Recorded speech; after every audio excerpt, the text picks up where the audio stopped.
Hello viewers, welcome to our YouTube channel CC Raj GC Kota class. My name is Dr. Rajendra Singh Rajawat and I am an assistant professor in Department of Geology, Government College, Kota. So in this video we will discuss about dentition in mammals यानी कि स्तनियों में दंत विन्यास के बारे में हम चर्चा करेंगे. What is dentition? Dentition means the arrangement of teeth in vertebrates. यानी कि कशेरुकियों में दांतों की व्यवस्था को डेंटिशन कहते हैं. So this is an arrangement of teeth.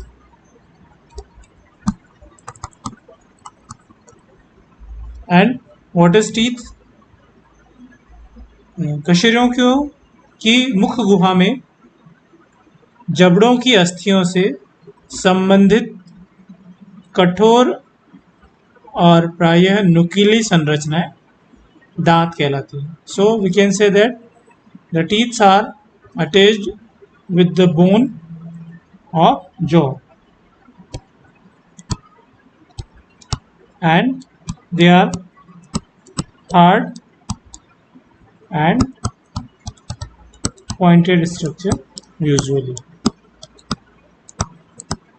So this is the structure of teeth. They are attached with jawbone and their arrangement is known as dentition. Then what is the functions of teeth? Before discussing the dentition, we should know about the functions of the teeth. So the first function of the teeth is to hold the food, यानी कि भोजन को पकड़े रखना.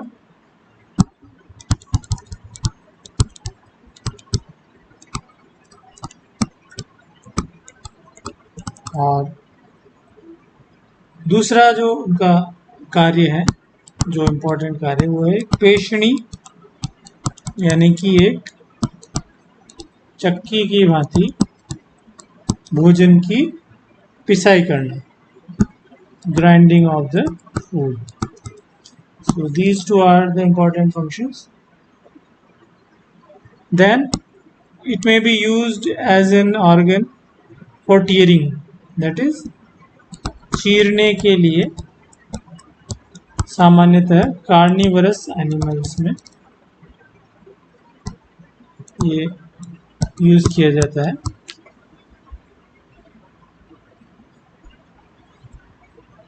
Next, then what is the significance of the teeth? We can say that it is used for the determination of age, यानी कि आयु के निर्धारण में भी दंत विन्यास स्तनियों में प्रयोग किया जाता है. दूसरा, इससे उसके भोजन के बारे में पता चलता है, जैसे कि शाकाहारी है या मांसाहारी है.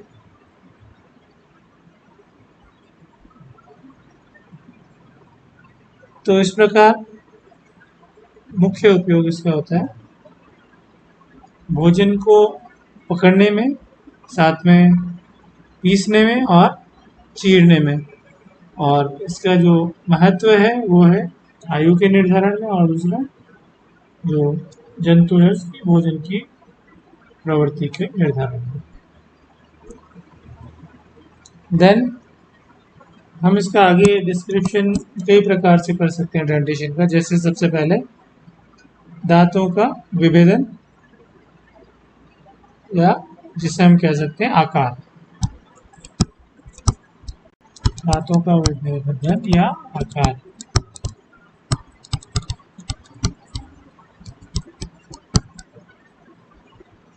तो यहाँ सबसे पहले समदंती के बारे में हम चर्चा करेंगे। समदंती यानी कि सभी दांत एक जैसे होंगे, जिसे हम होमोडोंट भी कहते हैं।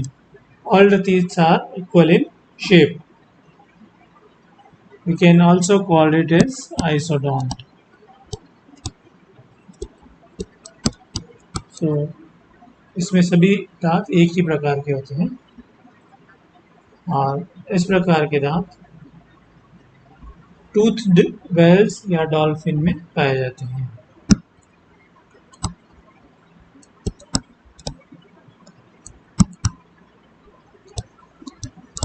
So these are the two examples of homodont teeth. Then आकार के आधार पर जो दांत होते हैं, डेंटिशन होता है, दैट में भी हेटेरोडोंट यानी कि विषम दंती, जिसमें एक से अधिक प्रकार के दांत पाए जाते हैं, जैसा कि मनुष्य में होता है। इसका एग्जाम्पल है मैन, जिसमें 4 प्रकार के दांत सामान्यतः पाए जाते हैं। कृंतक, दूसरा रदनक, अग्रचवर्णक और चवर्णक, यानी कि जिन्हें हम इंसाइजर्स, कैनाइन्स, प्रीमोलर और मोलर भी कहते हैं। So these are the 4 types of teeth. Then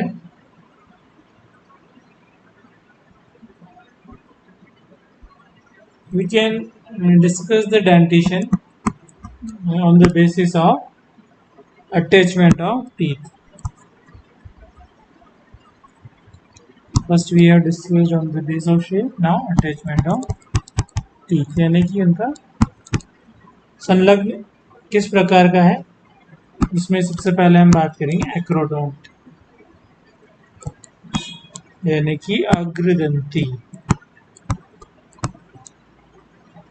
इसमें हम कह सकते हैं कि दांत जबड़े की अस्थि के स्वतंत्र तल या शिखर से संलग्न होते हैं। Teeth are attached with the jawbone at its free end, यानी कि जबड़े की अस्थि के स्वतंत्र तल पर जाकर दांत जुड़े हुए होते हैं, जिसे हम शिखर भी कहते हैं।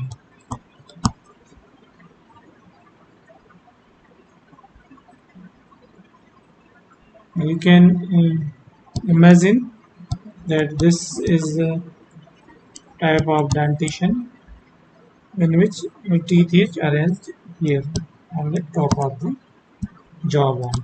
This is teeth and this is jawbone. So this is the first type on the basis of attachment. Then the second type on the basis of attachment is pleurodont.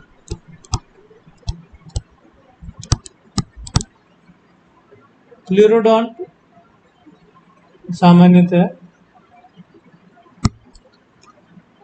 यूरोडेल्स और छिपकलियों में पाए जाते हैं। यूरोडेल्स हम एम्फीबियंस में बात करते हैं और लिजार्ड रेप्टाइल्स में बात करते हैं, जबकि जो हमने इससे पहले ऊपर वाला जो टाइप पढ़ा है एक्रोडोंट, वो पाए जाते हैं मेंढक या शार्क में, फ्रॉग एंड शार्क। यहाँ पर यूडर एंड लिजार्ड्स। इसके अंतर्गत दांत अपने आधार तथा एक पार्श्व द्वारा जबड़े की अस्थि के भीतरी पार्श्व पर संलग्न होते हैं। तो इसमें जो दांत होता है वो कुछ अंदर तक इस प्रकार से धंसा हुआ होता है।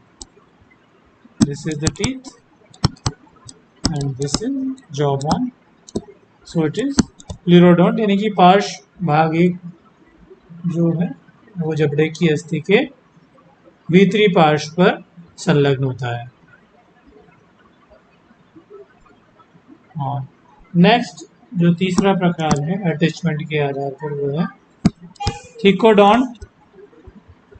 थिकोडोंट यानी कि इसमें हम बात करते हैं दांत अस्थि के अंदर गर्त में धसे होते हैं, और इस प्रकार के जो दांत हैं वो स्तनियों की विशेषता है। That teeth on the basis of attachment are thecodont in mammals. और इसका अगर हम डायग्राम की बात करें तो इस प्रकार का होगा, जिसमें ये टीथ है और ये jaw bone.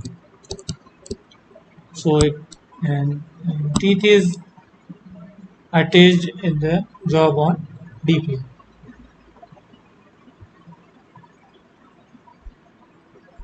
So these are the three types on the basis of attachment: acrodont, pleurodont, and thecodont.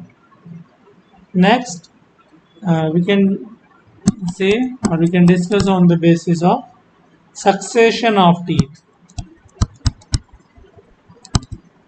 Succession of teeth यानी कि दांतों का अनुक्रम क्या होगा, अनुक्रम क्या था। सो वी कैन सब डिवाइडेड एज पॉलीफायडोंट,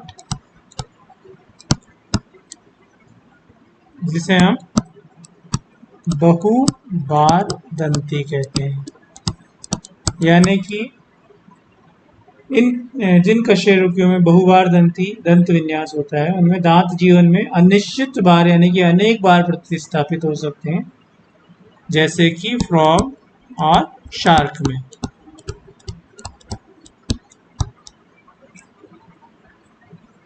तो ये कई बार अपने दांतों को प्रतिस्थापित कर सकते हैं।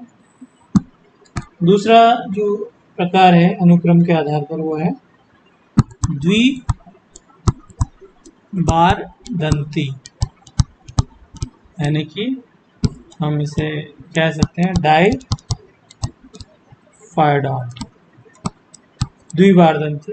As you can understand in human there are two types of teeth, first is milk teeth and second is permanent teeth, यानी कि जीवन में दांत दो बार आते हैं, दांतों के दो समुच्चय होते हैं। यह दशा द्विबार दंती कहलाती है। प्रथम समुच्चय के दांत यानी कि जो दांत पहली बार आते हैं उन्हें डेसिडुअस या दूध के दांत हम कह सकते हैं, मिल्क टीथ, जो कि एक बार आते हैं और पुनः गिर जाते हैं, जिन्हें दूध के दांत कहते हैं। ये जन्म के बाद निकलते हैं और कुछ वर्षों में गिरना प्रारंभ होते हैं, जिसके स्थान पर बाद में परमानेंट टीथ आते हैं। मिल्क टीथ में मोलर टीथ नहीं होते हैं, यानी कि जो वयस्कों में मोलर टीथ पाए जाते हैं वो बच्चों में नहीं पाए जाते हैं। और वयस्क में दूध के दांत टूटने के बाद वो स्थायी दांतों से रिप्लेस हो जाते हैं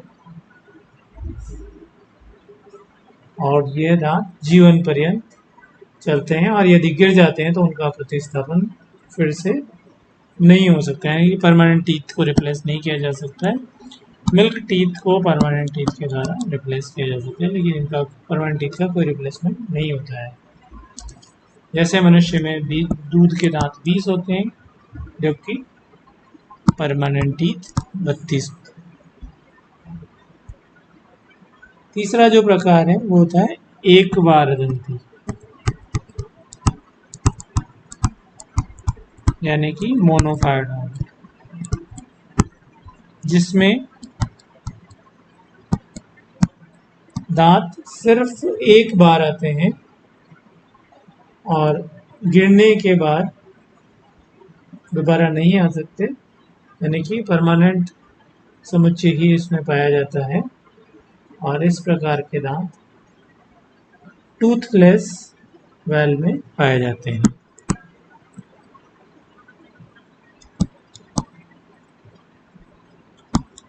और we can say it is also present in platypus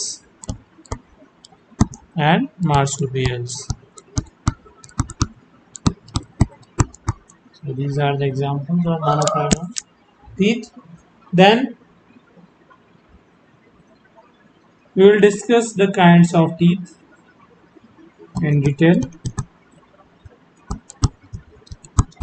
As we have said that in heterodont condition there are 4 types of teeth. Incisors, यानी सबसे पहले हम incisors की बात करेंगे, फिर canines के बारे में बात करेंगे, then we will talk about premolars and finally about molars. So these are the 4 types of teeth present. जैसा कि हम जानते हैं इंसाइजर्स जो कि जिसे हम सामान्यतः कृंतक कहते हैं, यह कुतरने के काम आते हैं और ये चूहे, गिलहरियों आदि में पाए जाते हैं। विशेष रूप से नुकीले होते हैं। ये मनुष्य में भी उपस्थित होते हैं लेकिन इतने ज़्यादा विकसित नहीं होते। कैनाइन सामान्यतः जिसे हम रदनक कहते हैं, चीरने फाड़ने के काम आते हैं और मांसाहारी जीवों में पाए जाते हैं, विशेष रूप से विकसित होते हैं। देन प्रीमोलर्स और मोलर्स दोनों ही चबाने के काम आते हैं, इसलिए इन्हें हम चवर्णक भी कहते हैं, जो कि भोजन को चबाने के काम आते हैं। इस प्रकार ये जो चवर्णक दांत होते हैं ये चिक टीथ भी कहलाते हैं, यानी कि कपोल दंत इन्हें हम कह सकते हैं और ये पीसने चबाने के काम आते हैं।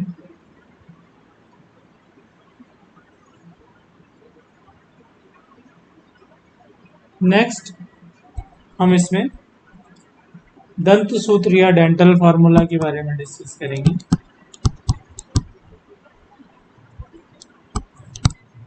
As we all know about the dental formula of human, that is 3, 1,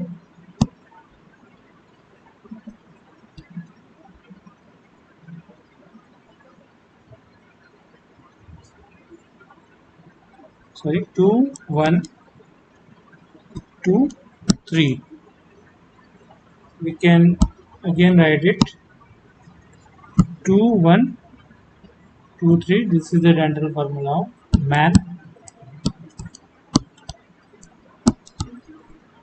Incisors, canine, premolar and molar, and we can multiply it by 2 to get the total number of teeth, that is 32. यानी कि ऊपरी और निचले जबड़े में 16-16 दांत पाए जाते हैं, जिसमें से आई इंसाइजर्स यानी कि कृंतक को दर्शाता है, सी कैनाइन्स यानी रत्नक को, P M premolar that is अग्र चवर्णक एंड मोलर दैट इज चवर्णक। 3 बोथ आर 3 यानी कि ऊपरी और निचले जबड़े में। इस प्रकार इसे हम सिंप्लीफाई कर सकते हैं 8/8 × 2 = 32, यानी कि जबड़े के प्रत्येक अर्धांश में 8 दांत पाए जाते हैं और आखिरी जो विजडम टीथ होता है वो मॉलर टीथ ही होता है।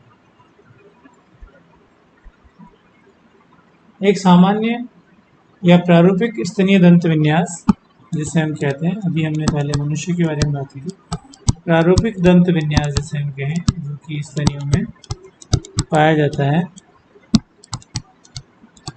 उसमें 44 टीथ होंगे, जैसा बात करें 3/3 that is incisor, then canine 1/1, then premolar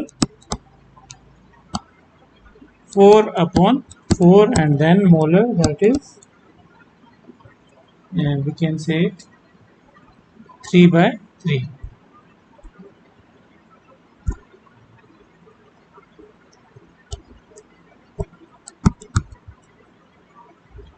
So this is the typical dental formula 3143 3143, यानी कि हम इसको कह सकते हैं like this, it is 44.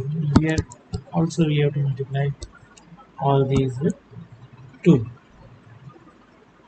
So this is 3143 is